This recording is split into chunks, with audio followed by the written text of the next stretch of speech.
just want to make sure everyone's aware of that. And are you okay with recording it? Okay, perfect. And so then our members will be able to look at it and benefit from the information that we'll talk about today. But I just want to do an introduction of the ladies that we have speaking today.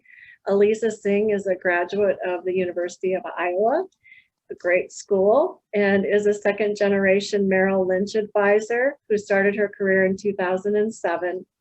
Aleeza and her team work with clients in 24 states across the country, specializing in unique needs of multi-generational families and the complex needs of high net worth families and individuals.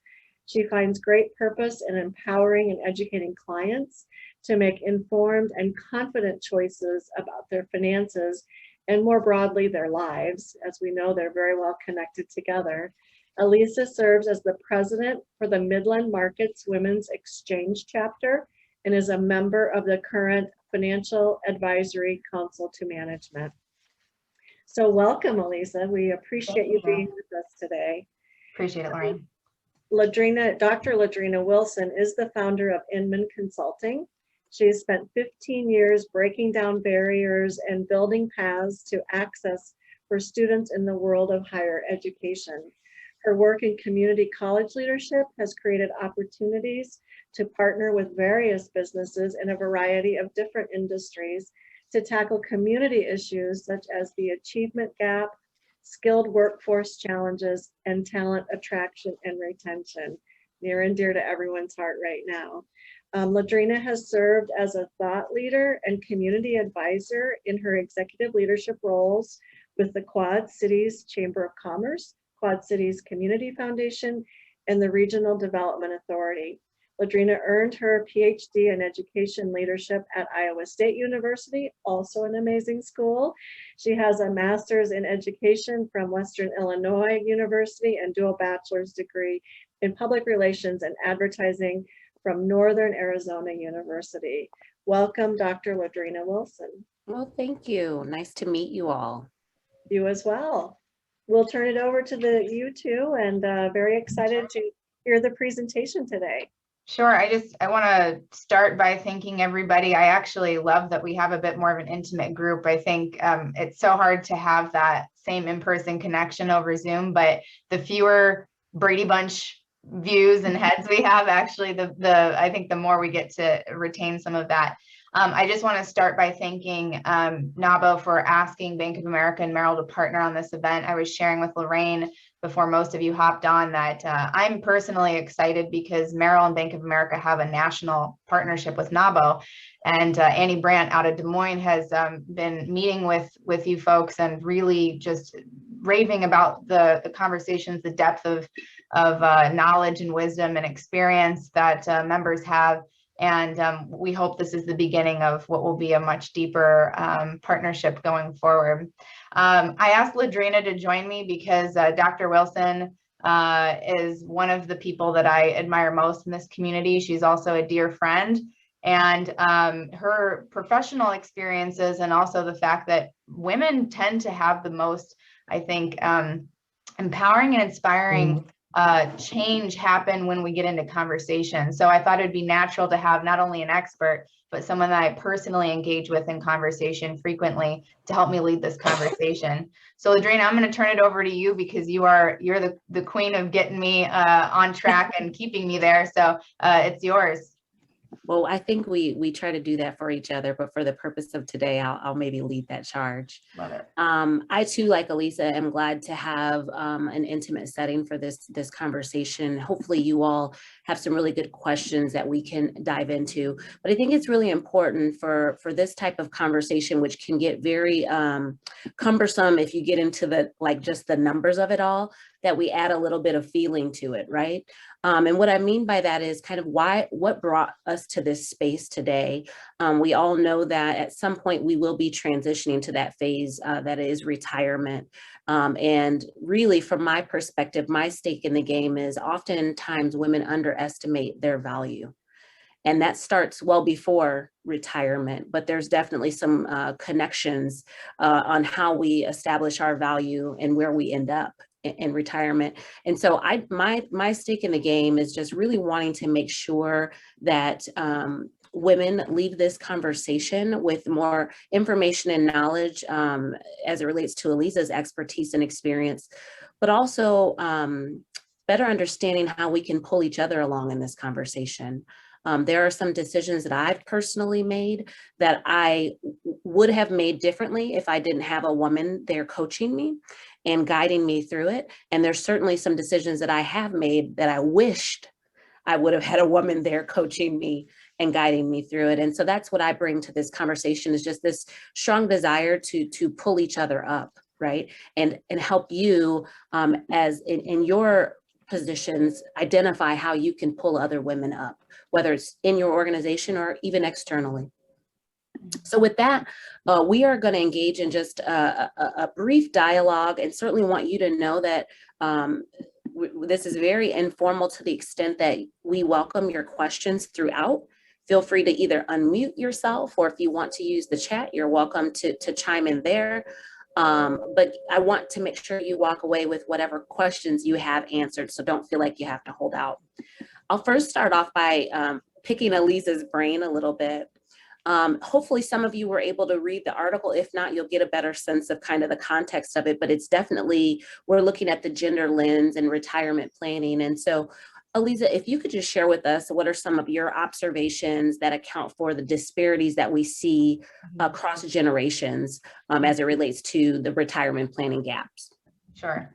And I think using the framework of retirement plans is important. Obviously, that's not the only place that we save and we invest if we're doing what most of us need to be doing, but it's usually the first, and it's usually the most foundational. And so it's a great place to start. Retirement plans are inherently designed to be easy, in the sense that, you never see that dollar. It comes right out of your paycheck, goes right into that account. It is automatically invested in a menu of investments that you've selected. And then it sits there. And ideally, it's growing. And ideally, it's never taken back out until you need it in retirement. And so it also showcases a couple things that I think are really important to this conversation. And what I'm going to refer to as sort of the fatal flaw combination of considerations around the differences between men and women in retirement planning. We will talk, I think, a bit more about behaviors as it relates to just generally engaging in finance and numbers and money conversation. But in retirement plans, what we see is this. We see that women tend to contribute, actually, surprisingly maybe, at the same degree as men, meaning that most people, the average is actually 4% of their compensation. So men and women actually tend to contribute to the plan at equal rates. So where do we start to see the discrepancies? Okay, knowing that we're all putting in roughly 4% of our paychecks. Again, some people more, some people less, but that's the average. So obviously, I think the one we all know pretty well is that women tend to be paid less than men, about 81 cents on the dollar. So that's obviously a factor here. But surprisingly, and this is where I think, again, if I'm actually not a big pie chart or graph person, but this article does a great job, if you are, to dig in and show you visuals of this. But I'm just going to talk about it in themes, not a lot of statistics here.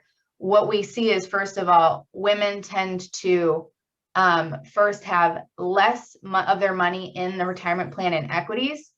And we'll talk about sort of what that means over time.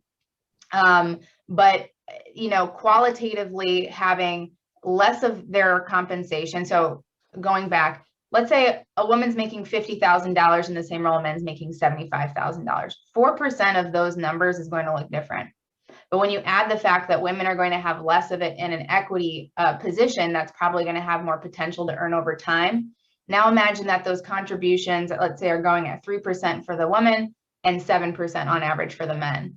That is how you start with something that seems pretty equal, and you end up with this great variation over time. So again, the fatal flaw being that even though we're contributing the same amount, we're making less and we're investing more cautiously, which again, if you're looking at let's say 22-year-olds walking into their first jobs, there is no reason to be cautious in the stock market. You're not going to need this money for about 40 some years. So that's probably again, on the broad level, the biggest takeaway. But qualitatively, what this article points out, and this is where I'll talk more in some stories and my experiences professionally in a little bit, we see that women tend to, first of all, live longer, right? Secondly, they outlive their spouses if they're in a heterosexual relationship. But we also see they have a greater degree of financial obligation. So they're the first to leave the workforce. Again, look at what's happened this past year. Women are leaving the workforce at greater degrees than men. And even with parents, they tend to have more of a financial obligation. So when you look at all those things combined, it puts such an immense amount of pressure on a woman's retirement plan. Because again, we have serial underinvestment or under savings. We have women making less, investing more conservatively, and then accessing that money more frequently prior to retirement. So again, that's sort of the overall picture of this article. And I'm happy to answer other questions on it, but I want to make sure that LaDrina and I can actually pull back and talk about the greater, like, why do these things happen? Why do we see this? And that's really where the meat of this conversation exists. Right. Well, and I think the other thing too, when you look at the gender lens specifically, you talked about, two 22-year-olds walking into, and contributing, maybe one more conservatively than the other. The other thing that I think a lot of times people don't realize, or at least women are not thinking about in the scope of this type of conversation, is we're more likely to stop out of work too for a time period, and not just pandemic, but if we bear children or if we adopt children. Usually, organizations and companies have a longer history of having some type of maternity leave, but that's not always compensated, right?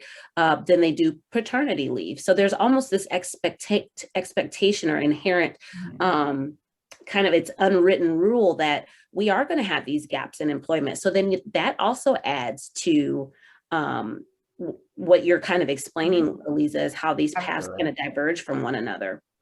And that also attributes to how you end up in a situation where, perhaps you have two people in the same job making different salaries, right? Because of these gaps of employment. So it just, to me, underscores the importance of how intentional we as leaders need to be, particularly with that generation that's coming up, right?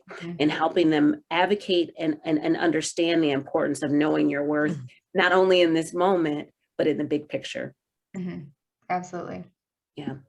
So I know you talked a little bit about how decisions are made or how we end up with this divergence. And I guess I want to learn a little bit more about your experience with how women are handling financial planning. Do you feel like we are empowered to talk about money and finances in the way that maybe men do? No. Short answer, no, we're not. But why is that? Thank you. Yeah, no. So, and this is, I want to give just a little background on myself. So, as I mentioned, or Lorraine mentioned in my bio, I'm a second generation advisor. So I actually work with my father. And, growing up, I think one thing that was really helpful for me was having a parent that really emphasized the sort of financial literacy and a daughter, right? I think that it all starts there, how we educate our children, our grandchildren, our friends, our peers, our colleagues, and making sure that we're doing our best to pass on that empowerment. But what I'll tell you is, even knowing that, being someone that, really emphasizes educating and empowering women in my career, there's still just inherently a societal bias. And so there's an article actually that Merrill did last year, a white paper, a research study, that looked at a heat map of eye contact with advisors and clients. And in a heterosexual couple, it doesn't matter whether it's a female advisor or male advisor, you name it, only about 30 to 40% of the eye contact is going to go to the female in a heterosexual couple over the course of a planning meeting. And that's with Merrill advisors, but the reality is this is true for CPAs, estate planning attorneys, barista, waiter, you name it, like, this is the experience we have. Also, interestingly, is that tends to get worse with age for whatever reason, whether it's just the habit develops or what have you. So, I think even if you strip it down to that most basic level of how much attention are professionals giving the female spouse in a heterosexual relationship, it starts there. And so, in Can I my, interject for just a second? yeah. So yes, it starts there from a financial planning perspective, but dialing that back, we're peeling it back even more. And I know you said that you gave reference to, the barista and all these other types of things. I have this dynamic with my husband and my children. Oftentimes the girls will call me a feminist. I didn't, I guess I act and behave a certain way. I didn't know that they were going to decide that that's what I was, but that's what they call me. Anyway, we have this tradition when we sit down at dinner. Oftentimes we will try to decide if the server is going to bring the check to my husband or to me, right? And I have 4 daughters, right? So all of these, if you think about it, if we're not talking about these things, and I'm the breadwinner in my family, and I don't say that it to be braggart or to say that it implies anything other than that, but the assumption oftentimes by that server is that my husband is gonna foot the bill.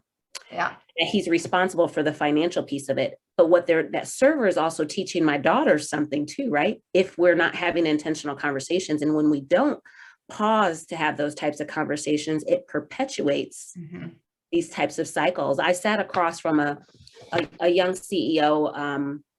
He owns a security company firm, and probably about 32, 33 years old. And he described to me his wife, who's now pregnant. They'll have their first child in July. And he described to me how he and one of his friends have made an agreement that if something were to happen to them, his other friend, who's also a well-established business owner, would make sure his wife was taken care of financially. She doesn't touch or even look at the money. And for me, that was astounding, because one, I'm a female leader, right? So like we look at the money. But two, I always looked at it as a generational thing. I always looked at it as like, that's probably how my grandparents did it, or how my great grandparents did it. But there are a lot of women who still aren't, stepping into that space out of tradition or because someone else is handling it. So sorry, I didn't mean to. No, it's actually a perfect lead into, what I think, I see professionally now, knowing those things, and having experienced them, of course. And, we will, some of the advice or some of the things that I see lacking in those meetings, because think about it. So you have all those behaviors, all those cues, those miscues you have over the course of growing up or being at the restaurant, what have you. You go in to sit down with a financial advisor or a CPA or an estate planner, you're going to have that same experience and the weight of having always been in that experience. So a lot of times, unless there's the action of inviting and soliciting the input, it's just not going to be there. And I mean, that is, I think, critical, not only for professionals to understand, but also for us to understand and be talking about it.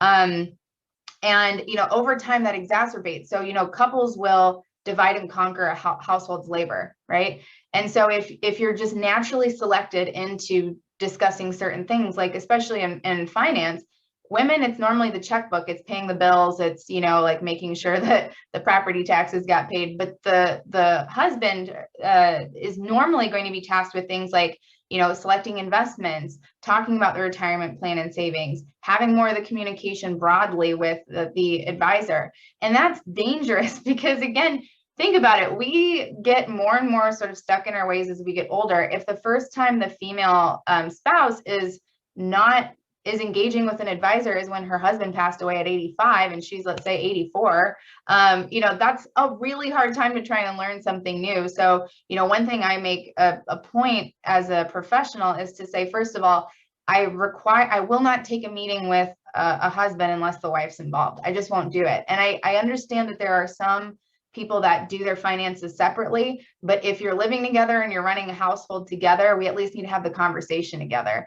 And then I'll try and now take it a step further because, again, and it depends on the couple. I have some, you can see the teamwork dynamic and the way they communicate, the way they look at each other to answer before they look at me, really helpful, but not every couple has that skill set. So there are couples where I will actually call the wife multiple times throughout the year just to check in, because I don't always know if we get everything out. And it's amazing to me, the amount of information, the amount of specific goals that weren't addressed in a meeting that come out in those conversations. So I know I'm not doing my job if I have to have those, but I also have to put my ego aside and say there are times where I'm not going to extract everything out of a meeting with the three of us. So it's really amazing. So when you partner that experience with what we just talked about with retirement plans, you can see how this is like a compounding issue, and it hasn't gone away in the 21st century. It's still very much alive. Yeah. Well, and I think you make a really good point about how you're able to get more from some individuals, particularly those women in private conversations. And that goes to my original question about how are we empowered to talk and speak about money? Mm-hmm. And so, I can recall a situation where I had probably one of the first times where I had a female staff person, try to negotiate her offer that she was made for the job. And it was like watching a baby deer walk for the first time, and she was terrible at it. Like it was bad. I was just glad she was doing it, right? Because that goes back to the bigger picture is knowing your worth, not just at the end, but from the beginning, right? To start trying to bridge some of those gaps. And so had she been in private space, and been coached by another woman or another person, perhaps she would have handled it differently. But I had to be the person making the offer, but also coaching her through how to negotiate, which is not the ideal situation. But because I was committed to saying, I recognize that there's a pay gap. I recognize that I have a range that I'm willing to pay for this skill set. And I know that I didn't start off at the top of that range. I know that she would probably walk away with a lower amount. But if she is going to negotiate, at some point, she's got to figure out how to do this. Mm-hmm. And so I think it's about us being intentional about having those conversations with our people on our team, our subordinates, the women that are important to you in your life, so that they can feel comfortable early on being able to engage not just with the financial advisor, right, but with their partners or the other women in their lives. It's a ripple effect. Well, I want to add one thing, which is that in that same research study that Merrill did last year, they also noted that, in surveying clients, and these are high net worth and ultra high net worth women and men, but that the women felt smarter when they were in a room with other women. And I think we've all and it sucks, right? Because I don't want to say that about myself, but the reality is that we need to be in more of those rooms, whether it's as the advisor, as the one in the room when the woman's negotiating her salary, what have you. Until that changes, we have a responsibility to safeguard one another. And yes, to LaDrina's point, the more conversations we're having about it, the more we normalize it, it means that we get to put that extra oomph into the room, even if we are the only woman. And that, I think, does have an impact over time in terms of changing the game. Yeah. And I think to your point, I feel safer. I don't know if I feel smarter. I feel safer, and I feel more better positioned to have equal voice, whether it's financially or otherwise, because I don't find that women come into a space trying to take up as much space or to be the loudest, or the most talkative is always not the most intelligent, right? But it can be hard to get a word in edgewise in a room full of men. So I appreciate you sharing that with us. So as we think through kind of, we've had a chance to read this article. We're at various different stages in our financial planning and as we work toward retirement. I really want to get a sense from you as a financial advisor. How do we go about bridging this gap? What would be the advice that you would give to folks, really at any stage in the game in their career? How do you bridge this gap? How do you be better prepared? Yeah, it's a critical question. And of course the answer is going to be a little different for everyone based on, as you said, where they're at and sort of their dynamic. Because like I said before, there are some spouses that have a habit of connecting with one another and talking about it together, and then there are others that don't. And I think for those who maybe feel, and again, they can have a beautiful marriage, but there just isn't that ability to communicate about finances where it doesn't feel like there's a net improvement and understanding of one another and together. I think every woman, irrespective of life stage, single, married, divorced, whatever, that, to seek out an advisor where there is, and this isn't just me or a financial advisor, it's lots of different types of counsel. It's coaches like LaDrina, it's the financial advisor, the CPA, the estate planning attorney, the friends, the colleagues, the boss, what have you. But engaging in conversations and soliciting input, because again, going back to, I think my dog, you can now see one of my dogs came out of the cave. Which is under my desk is the cave. But when you are having the discussions around your finances or your retirement plan, you're not doing it in a vacuum. These are decisions that have tax consequences. They have long-term impacts on the lifestyle you're going to have in retirement. They have impacts on your children, your grandchildren. So I think inserting yourself more fully into those conversations. If for some reason, as I mentioned, the communication isn't great when your spouse is in the room. And by the way, even I have certain conversations that I realize are better served if I have a little side combo as well. And my husband probably feels the same way about me, but take advantage of those. There's no reason why you can't have, 3 meetings with your financial advisor in a year, even if one of them is just bulldoze right through like your 401k, your options, and ask all the questions that maybe your spouse gets impatient with if you're asking in the meeting. So, I mean, that would be the first. The second, and again, it's easier said than done, but it's really put an emphasis on your pre-retirement savings and your retirement plan savings. Most 401ks now will offer that automatic increase in contribution rate, meaning that when 2021 ticks to 2022, increase that percentage 1%, and it'll continue to do that. In terms of the equity allocation, and again, I can't give specific advice, but I would say for someone that has, a time on their side where they're not looking at retiring tomorrow or even 10 years from now, there's no reason to avoid equity exposure. And I think, again, women tend to be cautious because we really do tend to think about, I think, a broader context of things. It's you can call it nature, nurture, whatever you want, but there's just a reality there. But I always like to use this analogy. Think about how much a car cost when you were 5 years old, or going to the movies, or a bag of groceries, and think about what it costs today and what it might cost 15 or 20 years from now. And when you put that into perspective, you see there's actually a great amount of risk in not taking market risk. We have to be able to keep up with that purchasing power. We have to be able to keep up with those expenses. And remember, retirement is not a static thing, and it's a long time. Women, on average, living to be into their late 80s, early 90s, if you retire at 65, that could be 30 years. Think about what you were doing 30 years ago. For me, I was 3. I mean, so it's a long time. So you want to really think about how much that's going to cost, how you're going to cover those expenses, how those expenses are going to change over time, the fact that you do feel an obligation to your family, and you do feel in your community and your needs. And that, I think, creates more of that impact of why we have to be saving more. And if you don't know the how, then that's where you get some assistance and guidance. Yeah. And I think the other thing too is if you've up to this point been conservative and don't feel that time is on your side, there's somebody else you could talk to in terms of other women that are coming. Don't let the person behind you stumble through it, right? I think, Aleeza, one thing that you've taught me more recently, especially with me making the career transition into consulting, is that I've had this type of approach with my planning that is like, oh, I just put it there and I don't think about it.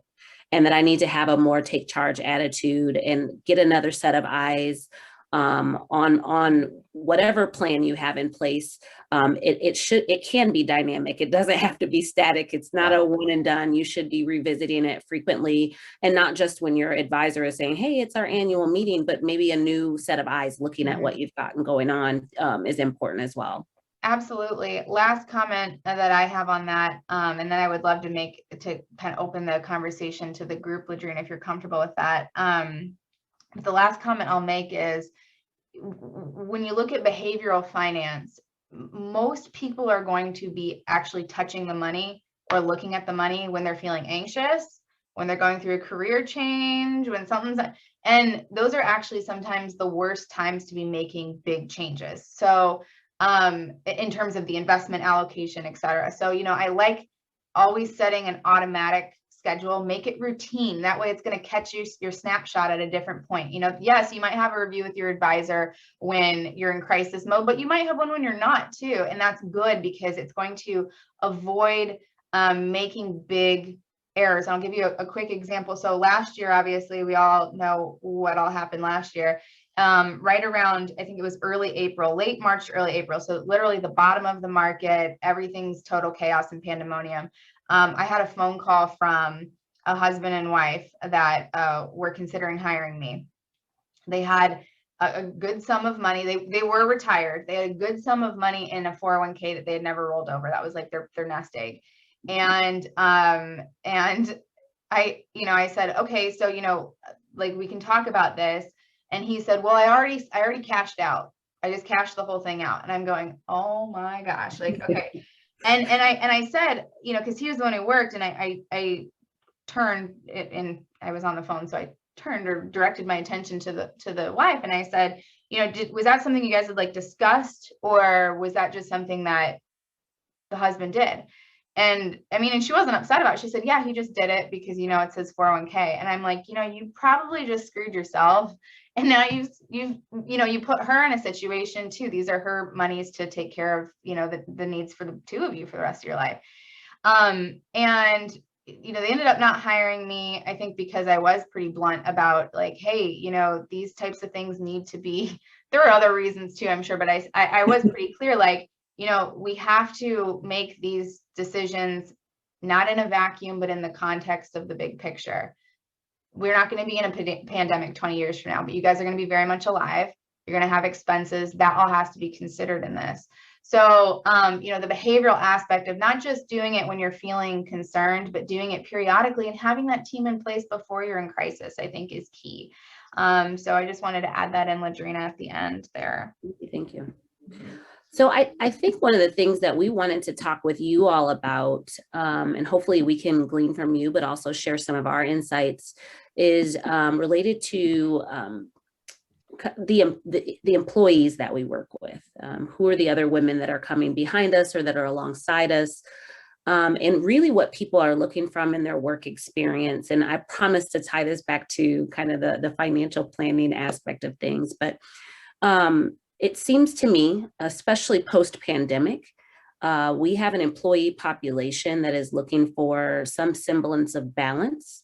They're questioning the type of work that they're doing, whether they're in the right spot at the right moment, and do they feel whole and fulfilled in what they're doing, especially for those folks who are having that conversation about reintegrating back into the office, right? So people are having a lot of kind of internal struggles and kind of soul searching that's happening related to their work and employment.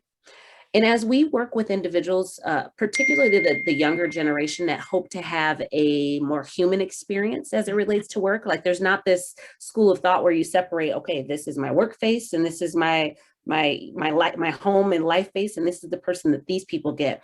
We're seeing people bring their whole self to work and the multitude of identities that they embody.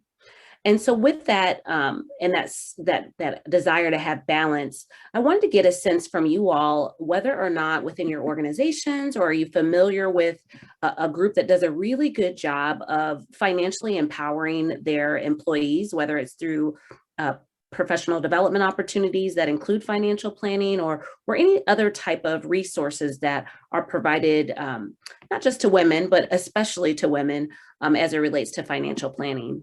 Mm-hmm.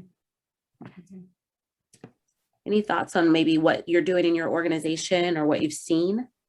So, Dr. Wilson, one of the things that is probably critical to point out here is that we're talking about a group of women that we lead that are small business owners. So a good percentage of our chapter doesn't have employees. Some of them do. And so I wish they were here because we could better answer your questions. But on the other hand, we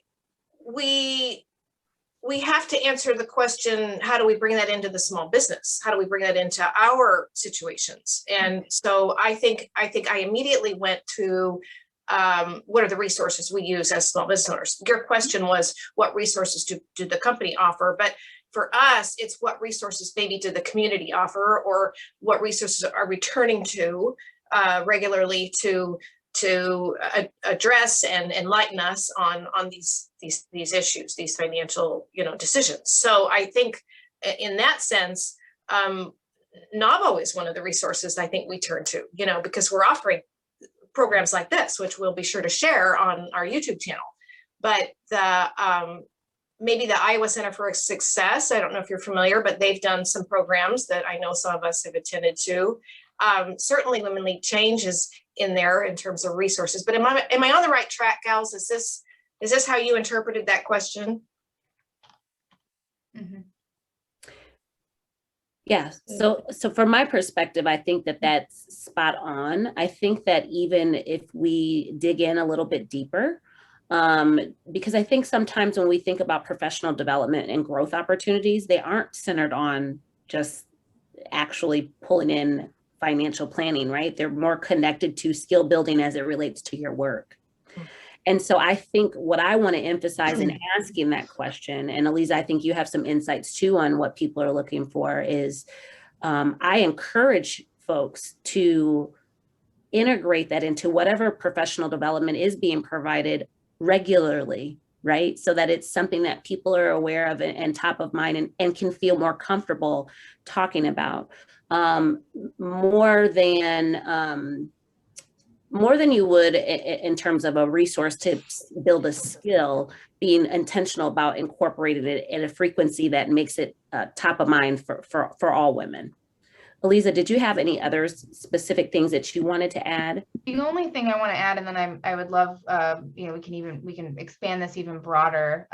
Surely everyone on the call might have either something to offer, share an experience or a question. But what I would say is that, as we discussed, I think people are expecting more from their employer. And to your point, Catherine, if you're self-employed without any other employees, and again, I would venture to guess some NAVO members do have businesses with employees. Oh, absolutely. Yeah, but I would say that I think also in terms of your customers and clients, I think generally what we see throughout just the general trend, but also generational trend, is that there's more of an expectation to see themselves in whom they're hiring or who their patron, the businesses that they patron. So I think bringing more balance into all of our lives is not just an imperative as it relates to our well-being, but it's also an imperative as it relates to being accessible and desired in terms of our clients. I'll use myself as an example. I think now more than ever, clients will interview me, not just in terms of my professional skill set, but also in terms of who am I as a person and what am I doing to actualize my identity beyond work. And so, when it relates to that, it all kind of comes full circle to LaDrina's point about our financial well-being is very much tied to this broader landscape of who we are, how we identify ourselves, how we engage with the world. So I think there's a lot there, and definitely something to be paying attention to. Well, and I want to jump in really quick and say, you make me think about, Women Lead Change. We do what we do have opportunities for women to develop their leadership skills and help them to move into leadership positions. And I don't see it as an either or, I see it as an and, that part of becoming successful in your life, in your work, like I think you said, LaDrina, that the work home identity is it's not here's work, here's home. But I think always remembering that it's not just those skills of managing people or managing your career, managing your business from a people skills. It's also making sure that we have the opportunities to learn the financial skills as well. And it's so great to hear that, because it just reminds me, and for our organization, that that is an important thing. It's not, let's just choose, we're either going to talk about finances or we're going to talk about leadership development. It's like, Okay. it's all part of it, right? Like, I think what Kathy's saying too is that we all have to learn that stuff, because we're all coming from a different place, whether we're in a corporation or we're in a small business. Well, it's like a second language. I mean, you don't necessarily, a lot of folks that I know that have 3 or 4 languages, they sometimes interject one with another. I mean, that's just the way it works. And so finance needs to be a language we all speak regardless of what situation we're in. And I was only going to add that to Bobby, your point, and not only are we all coming at it from a different vantage point, but I think what we have in common is that somewhat of a unfortunate shared experience of a bit of a disadvantage. And, you know, we've talked a little bit about that in terms of how the world engages with us as women, you know, just by bias. So it's a very real thing. Well, and we talk about negotiating, and, you know, it's, you hit on something that is so true. And we see this happening all the time.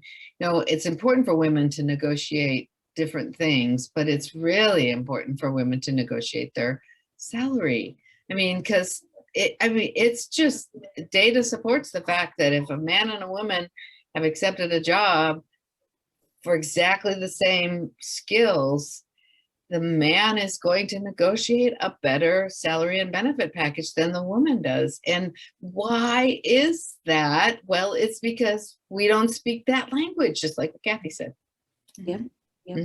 And we're not, well, we speak it, we're just not comfortable with it always. And that's an overall generalization, but data supports that. But yeah, you're spot on. And I think part of that, you know, we could go on and on about it, but part of it goes back to this being taught what is being gracious and meek, and I've been accepted. So now if I imply that I want more, then I'm not being agreeable, and, you know, sugar and spice and everything nice. So, but one thing I want to share with you that I think has been very helpful along my journey, and I think it's also been very unique.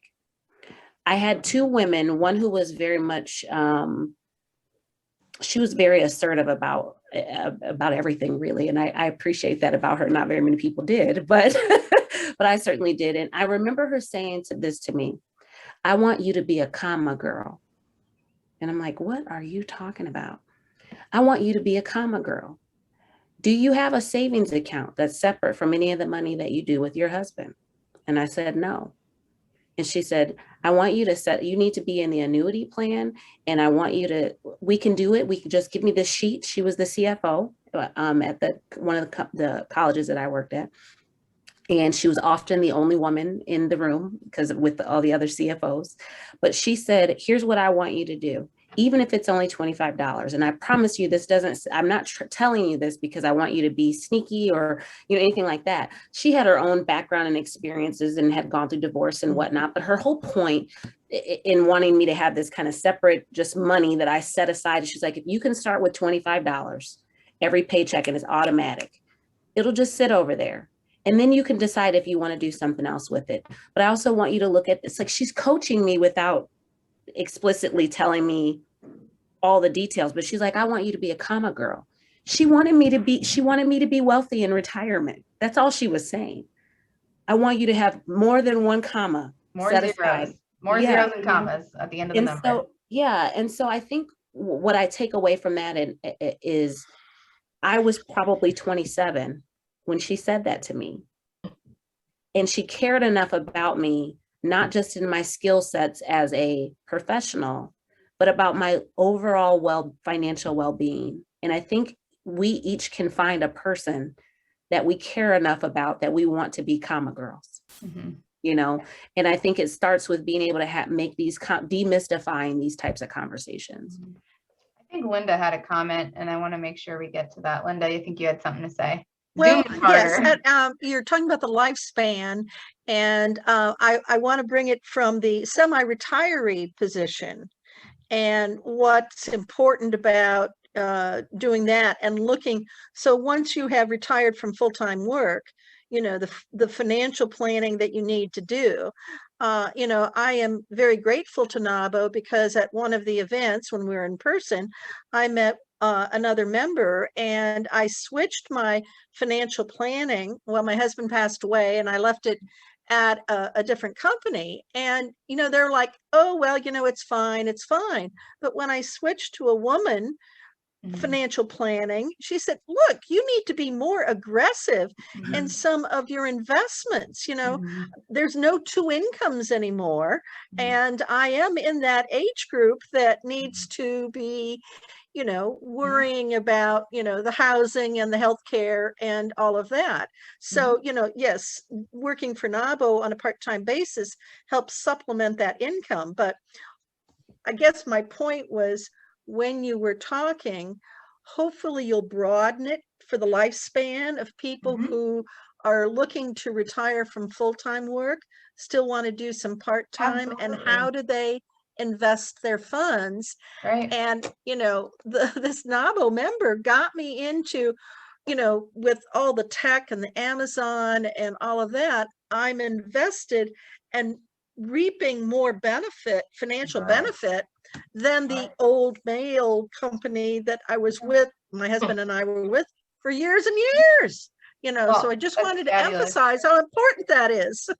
It's fabulous. And I'm so happy for you. And I'm so happy to hear that. And I think even if, and I hope that there are some men that watch these streaming, we don't know, but if they do, I think there's there's a financial imperative for male professionals as well, to understand that, you have to be engaging both spouses. I mean, Linda, your story is so common, that like, your spouse passes away, you have no connection, you have no relationship, you have no affinity for them or they for you. It's very hard to find the lifeblood of that relationship. A financial advisor by trade is supposed to be really keyed into your goals over a lifetime and have that sort of invested interest in you. So imagine, Linda, not that we want to, I think we'll all need a drink if we think about it too hard, but imagine yourself at 20 and having that same realization that you had as a, semi-retiree after your husband's passing. And I think that's the vision I want to have for any young woman today, and really all of us, with whatever time we have, to think about that, that more active role in our finances, that more engaged role. And to your point, sometimes it can only happen with other women, but I'd like to think that even men can really understand that this is in their best interest to be engaging with female and male clients in a very real way. But thank you for sharing that. Yeah, well, and I think I had a reluctance of changing from what I'd always had, but even the advisor I had died. And so my case was given to someone else, and I didn't have that much high worth that they really paid any attention. So they almost lost track of me for 2 years, and I didn't do anything about it.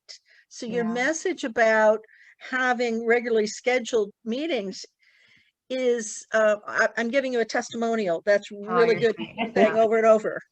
Sure. Thanks for sharing that. Well, I just want to say thank you for allowing us to be together during this time and to share our various perspectives. I really appreciate your comments that you've shared about how you come to this space and maybe where we go from here. And I've gleaned from this conversation to even lean in a little bit harder into the work that I'm doing as it relates to my finances, not just from you, Aleeza, but from everyone on the call too. And so it's really positive energy, and I hope we can take it beyond this space and time. Thank you. Thank you. I appreciate that very much. I appreciate your time today and your amazing insights. Love the article, and so I'm going to continue to reference it. And also, if you haven't read the book, Believe It, it's amazing, and it just solidifies everything that you're saying here as well. So it's a good one. So anyway, thank you, ladies. Thank you. So much. All right. Yeah, everyone take care. Thank you. a lot. That's great. Bye-bye. Bye-bye.